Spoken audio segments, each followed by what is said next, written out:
Hey everybody, welcome to an incredible tasting today. We've got something historic right here in front of me. I'm talking Bottled & Bond, one of the most important pieces of consumer legislation in our country's history.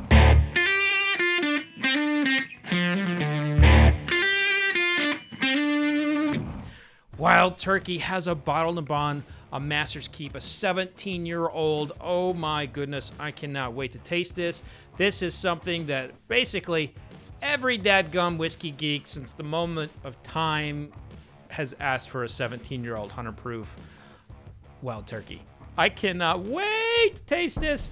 And then this is a great moment for a craft distiller in Indiana. Spirits of French Lick has a Bottled & Bond. So this is a crowning achievement for any distiller whatsoever, but to have one as a craft distiller when you're out there hustling, trying to get attention and trying to make things work in the world as a craft distiller, competing against all the big names. Like, you can't compete with them on price points. So to put a Bottled & Bond out, no matter what I think of it here today, that is a huge accomplishment. So kudos to Spirits of French Lake for putting this out. Now this is called Matty Gladden. It's a high rye bourbon. This one is 55% corn, 35% rye, 18% malt, and that's a lot of rye. That's a lot of rye. So what is Bottled & Bond? Why is it so important? Well, Bottled & Bond goes back to the 1800s in a time when people were selling, let's say, some whiskey that wasn't really a whiskey. What they were doing is they were adding things into their whiskey called like prune juice and rattlesnake heads and tobacco spit. These people were called rectifiers. They would buy barrels of whiskey from the actual distiller and they would cut it to make the volume last longer, and there would be all sorts of really nasty stuff out on the market. Now, people will be like, oh, well, you're still getting drunk, whatever. But the fact is, in the 1800s, whiskey was used for medicinal purposes. That's right. This stuff right here would cure your gout. It would cure your ugliness and just about everything else. This was the quintessential piece of medicine in the 1800s. And you know what? It's not working bad today either. So the doctors were crying foul, saying, like, we're trying to prescribe whiskey, but come to find out, it's like half actually whiskey. The rest of it's like an additive, from like prune juice to any of that other crap that I just mentioned. And so the distillers had an issue with this. They lobbied with Congress to create something that was pure for doctors to be able to prescribe and consumers to be able to trust that they would have a whiskey that was not adulterated. In 1897, Grover Cleveland signed the Bottled & Bond Act. Now, this has evolved over the years, but it essentially means that it has to be distilled at one distillery in one distilling season. It has to be at least 4 years old, 100 proof. They must identify the distiller on the bottle and notate the season and year it was distilled and bottled. This is such an important piece of legislation, because it was our country's very first consumer protection legislation. Think about it today. We have all sorts of acts and things that protect us. And so anytime you see Bottled & Bond on the shelf today, you can know that whiskey was right there in the thick of it. Anytime you see Bottled & Bond on the shelf today, you can know that it traces back to the 1800s. A little piece of history right here. So I encourage you to look for Bottled & Bond. It's actually more costly to produce Bottled & Bond whiskey, so you don't see as many people doing it. Basically, when you go into a store and you see Bottled & Bond, that is a connection to our country's history.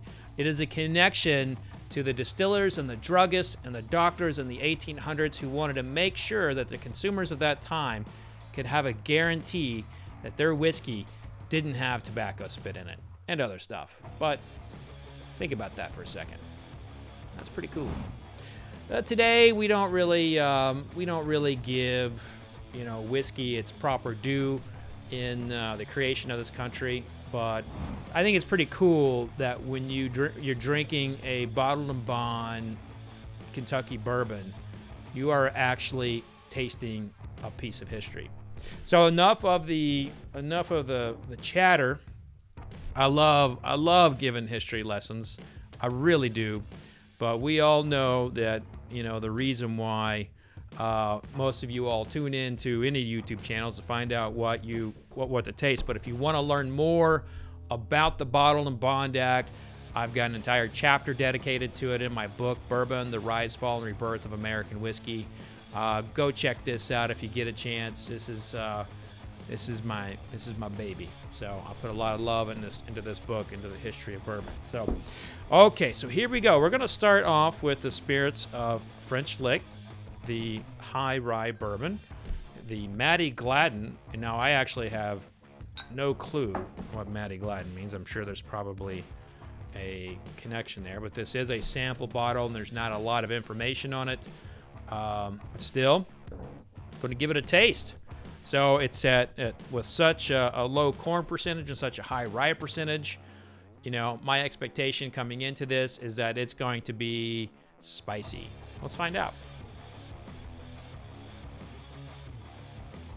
Okay, so it smells a lot like milled corn, which throws me off because of that low corn percentage I was telling you about. But it actually does, it does have a kind of like a raw milled corn, like opening up a bag of corn flour, cornstarch. So it smells like grains on that first whiff. And then from there, maybe a little, it's just so grain centric. I'm not really getting much after the grain. So going into the taste, I'm going to be looking for that. Does it accentuate on the taste, or is it stuck in that kind of grain place? So here we go.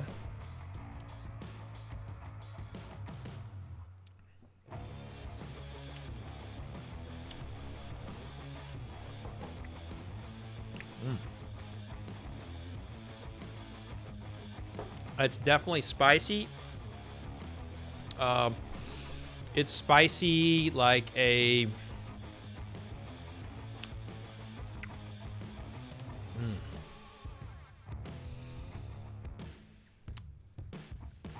It's spicy like kind of like a hot tamale. It has like the... like a hot sauce, style of a spice. I'm not getting any... that first taste, I'm not getting any baking spices or anything like that, but I do get quite a bit of get a lot of those like Mexican spice. Like I'm thinking, honestly, what I'm thinking of my local Mexican restaurant and their homemade hot sauce. That's what it reminds me of.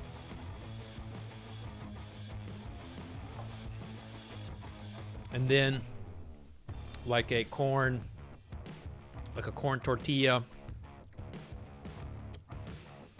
So the two prominent notes there for me are like a hot sauce, probably not on the smoky side, but definitely on the spicy side.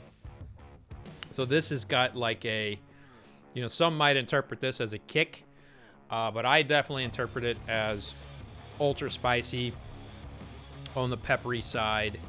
And then you got a really nice warm corn tortilla. So, to be honest with you, drinking this makes me want to eat Mexican food. I might go do that after this tasting. After I work out, of course. Got to go to the gym later. Yeah, got to go to the gym. Okay, so now, this Wild Turkey Bottled and Bond is a 17-year-old. We've been waiting for this forever, and I cannot wait to taste it. And it's one of those where you never, when you are about to taste a bourbon that you've highly anticipated, you are always I find I'm a little bit more critical. Like, I'm looking for things that, you know, might have a flaw. Like, I might overanalyze a particular note, and, you know, discern a little bit more. And so that I tend to be over analytical when it's something I've highly anticipated. I've made no secrets that I love Wild Turkey liquid. I think that's a great distillery. Their barrel picks are among some of the greatest things that are out there in terms of what you can, you know, what's available. Wild Turkey 101 is a great product, punches far above its weight, and I'm a believer in Wild Turkey, and of course I love the Russell family. They're just great human beings. The only problem that I have, you know, ever had with Wild Turkey is I just wish they would make up their mind with their packaging. There was a stretch for about 5 years that they were changing the packaging like every day, I felt like. But they've stayed true to their Master's Keep look, and this is one of my favorite bottles that are out there. So here we go.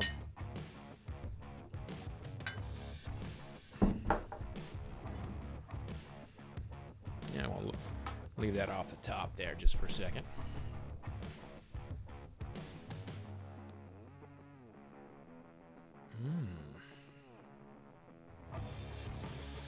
Well, do I get a little bit of cherry pie there?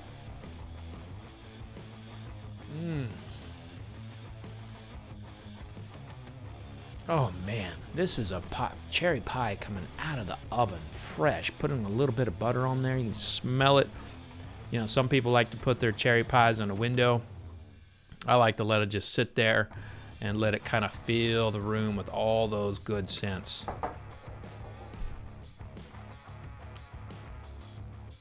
Oh my. Hints of spearmint. There's an earthy note in here. I don't want to say it's like soil, but it leans toward, you know, that type of earth, like maybe like a sautéed fresh mushroom.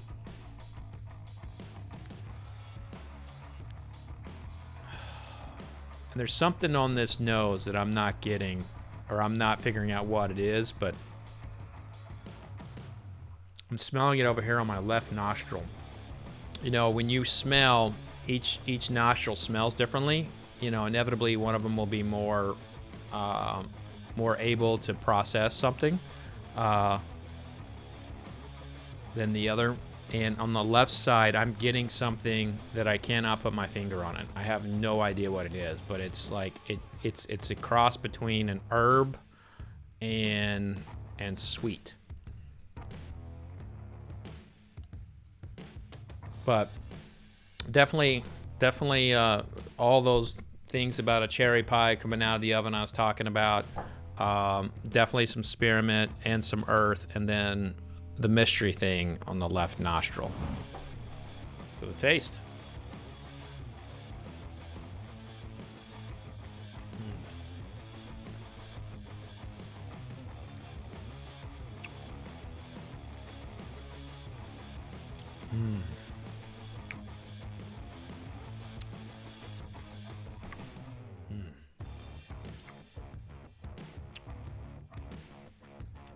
I might need to get a little bit more of that in my palate before I say anything.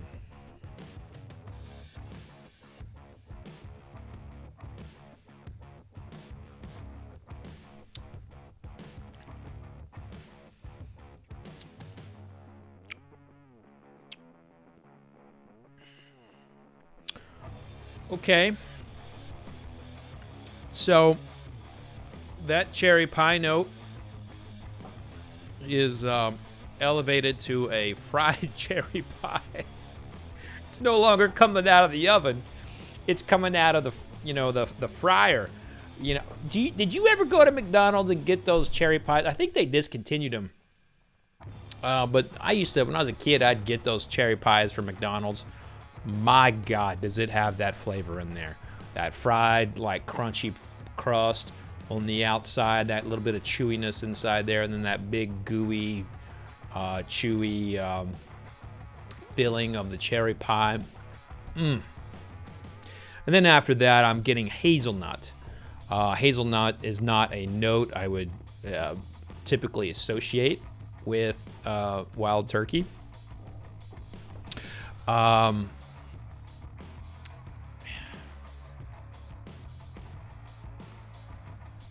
Cherry pie is just so prominent in this, and it's nice. It's nice. I'm trying to. There's a tobacco sweetness. So typically, when people say tobacco, they often associate it with a green note. But anybody who smokes cigars understands that there is a particular sweetness with a Connecticut wrapper. This has that sweetness of a Connecticut wrap that you just you feel it on kind of like the back of your tongue, and so there's a spice associated with that sweetness. So I would say that there's a unique cigar sweetness to this, and then the spices kick in for me. I'm talking like a chili pepper, a hatch chili, some of those New Mexico, red chilies, and it's quite scrumptious. I really like this, but yeah, I'm gonna go ahead and taste this a couple more times.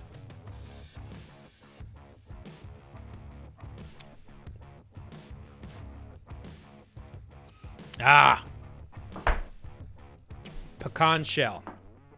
This has the bitterness of a pecan shell, and that might be the note I was picking up in my left nostril. It was like sometimes pecans can get you open up a pecan before it's ripe, before it's ready, and there is definitely a too early opening of a pecan shell in my left nostril, now that I think about it. But the one thing that this is, I think that this is a really, I'm going to put this kind of in the elegant category. This is not an in-your-face whiskey. This is not a whiskey that is going to, I think, like if you have a particular, thing in your head about what wild turkey tastes like, this is not going to fall in that camp. I don't really get some of that wild turkey funk that I would normally get, but this is very good. I need to taste it a few more times before I kind of give my final thought on it, but the finish is shorter than I want it to be. I want this finish to stand out just a little bit more right now.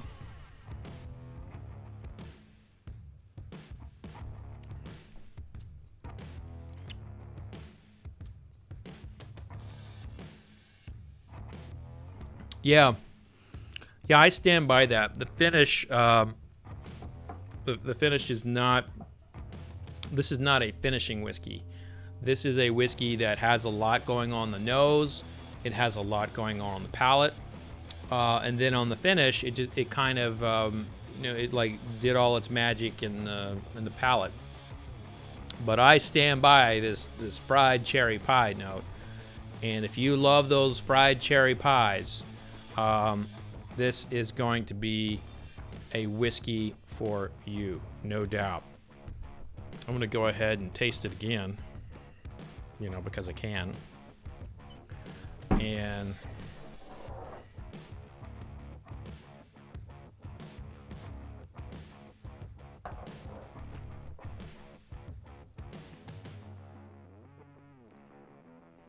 I'll add a layer there.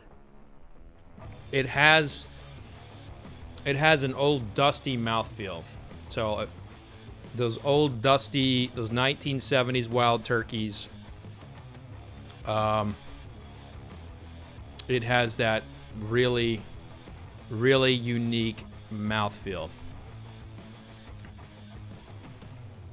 And now that I've had another pour, it's finishing pretty heavily in the back of my palate. So I don't know if that's like, maybe I just needed a whiskey in me to warm me up.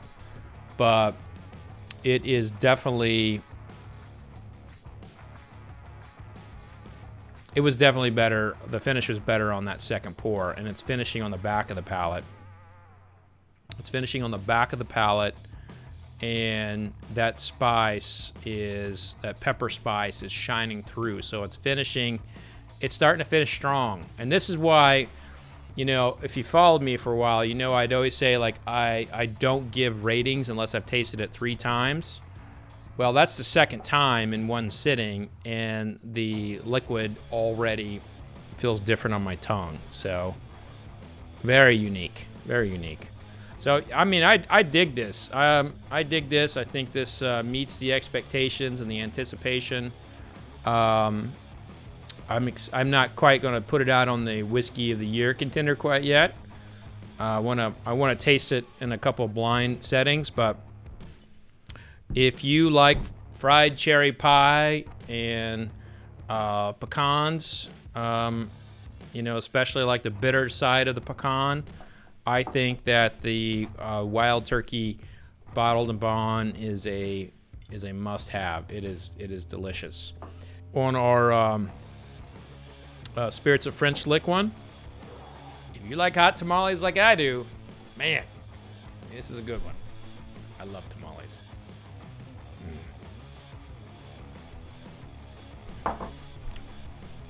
Yeah, it's not fair to go back to that one after tasting the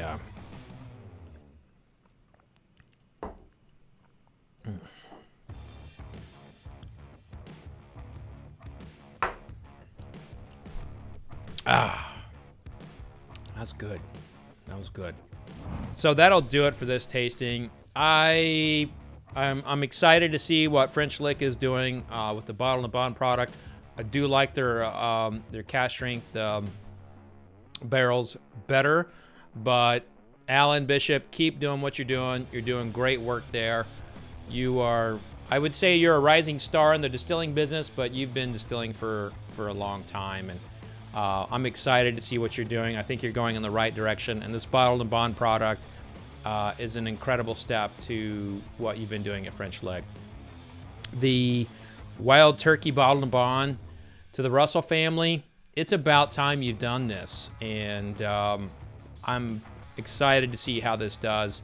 I'm also after my first couple tastings with this, I think this might be one of those bourbons that you really need to focus. You can't make your opinion on it after one tasting. So I'm going to throw this in a couple blind tastings down the road and see how it does.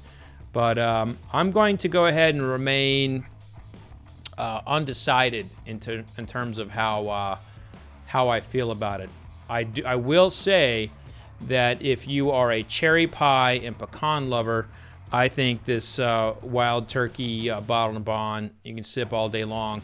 But I want to see how this fares in some blind tastings. I know what it is right here.